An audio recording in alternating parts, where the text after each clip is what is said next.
Thank you all for coming today. I'd like to talk to you today. My topic's on Betty Ford, former First Lady, discussing her bravery and courage. Um, First Lady Betty Ford came into the White House with her husband, President Gerald Ford, at a very difficult time in our country's history, right after the aftermath of the Watergate scandal of 1974. At that time, she was a very outspoken lady for her time. She discussed issues that weren't necessarily discussed at that time in detail. She voiced her support of equal rights amendments, trying to get a first lady into the Supreme Court, which her husband didn't get at his presidency. Legalizing abortion and premarital sex, all issues, like I said, that were not discussed at great lengths at that time. Less than a month after being in the White House, she was diagnosed with breast cancer and made it public, which usually breast cancer was a secret. Like people didn't talk about that openly like we do today. She fought it both bravely and publicly in the public eye.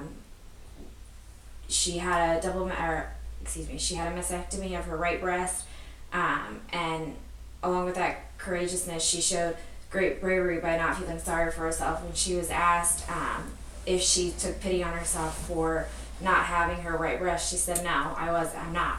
She said, "I've heard women say that they'd rather lose their right arm, and I couldn't imagine losing my right arm. It's stupid.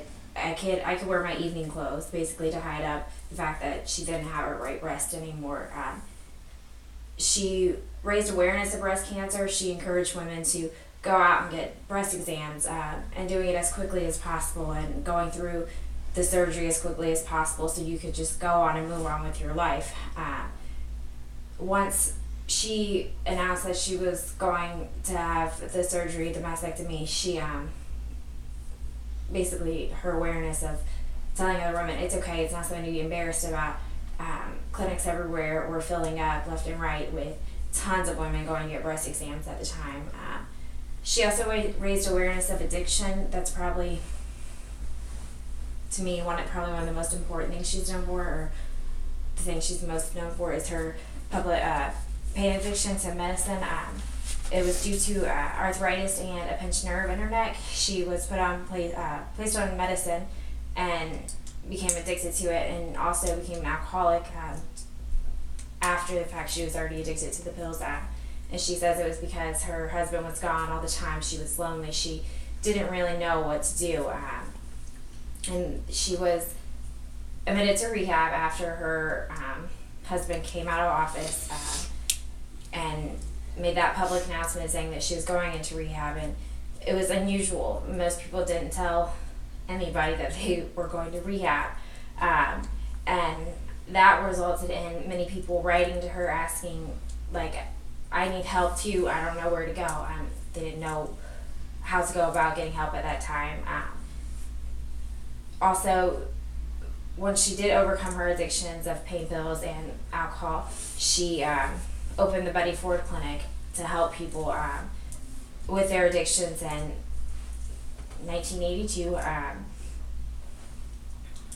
about 11 miles outside of Palm Springs, she used her platform as the president's wife, the first lady of the nation at the time, to tell the public it's okay. It's not silly. It's nothing to be embarrassed about that you're addicted to something or that you have breast cancer. You just need to go find the help. It's okay to do that. Her bravery and courage brought awareness to these issues that were never brought awareness to at the time. They weren't brought to light. And over the years, I think that her bravery and courage has definitely helped us get to where we are today, having the breast cancer awareness and addiction centers all across the nation. She also had an influence on telling people basically you can voice your opinions. It doesn't matter what people think. You should get your opinions out there and support what you support. And that was definitely something that you didn't do as the First Lady at the time.